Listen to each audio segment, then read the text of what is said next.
Proses belajar mengajar selama pandemi COVID-19 tahun lalu sangat terasa dampaknya bagi dunia pendidikan, baik oleh siswa sekolah maupun orang tua.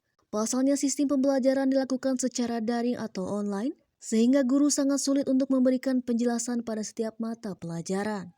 Tetapi masa pandemi telah berlalu. Kini di saat endemi pembelajaran bisa dilakukan secara tatap muka, seperti halnya di SDN 1 Batu Jajar sudah dilakukan pembelajaran tatap muka atau PTM secara penuh. Namun hal itu tidak mudah, mengingat baik siswa maupun guru harus beradaptasi kembali. Hal itu tentu diperlukan berbagai edukasi agar bisa berjalan seperti sedia kala, seperti dijelaskan Kepala SDN 1 Batu Jajar Ati Suryawati. Assalamualaikum warahmatullahi wabarakatuh. Saya sebagai Kepala Sekolah Batu Jajar 1. Nama saya Ati Suryawati SPDSD. Dan ini perkenalkan guru kami di SD Negeri Batu Jajar 1, Bu Haji Eis Bidarawati. Ya, terima kasih Ibu Sekolah.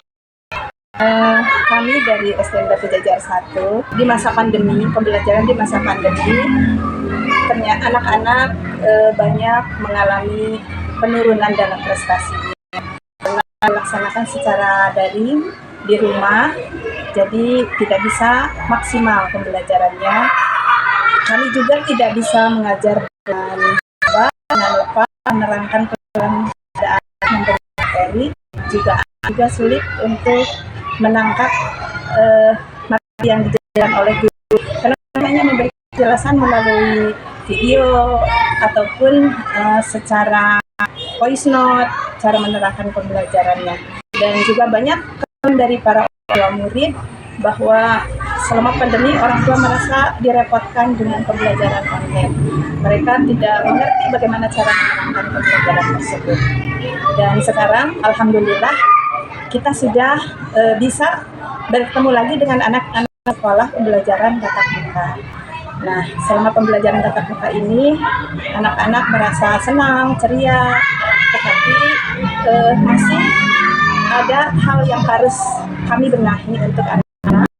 Karena pembelajaran di rumah selama pembelajaran daring terbiasa terbawa sekarang ya, karena selama pembelajaran dari rumah anak terbiasa belajar santai, tidak terbatas oleh waktu untuk mengerjakan tugas-tugas. Dan sekarang setelah tatap muka lagi, memang perlu dibenahi dalam hal sikap, konsentrasi, dan kepuasan dalam belajar. Juga ternyata kami ingin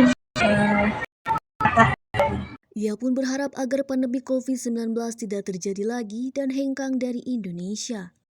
Dari Kabupaten Bandung Barat, kontributor Hadas TV Iis Tansri mengabarkan.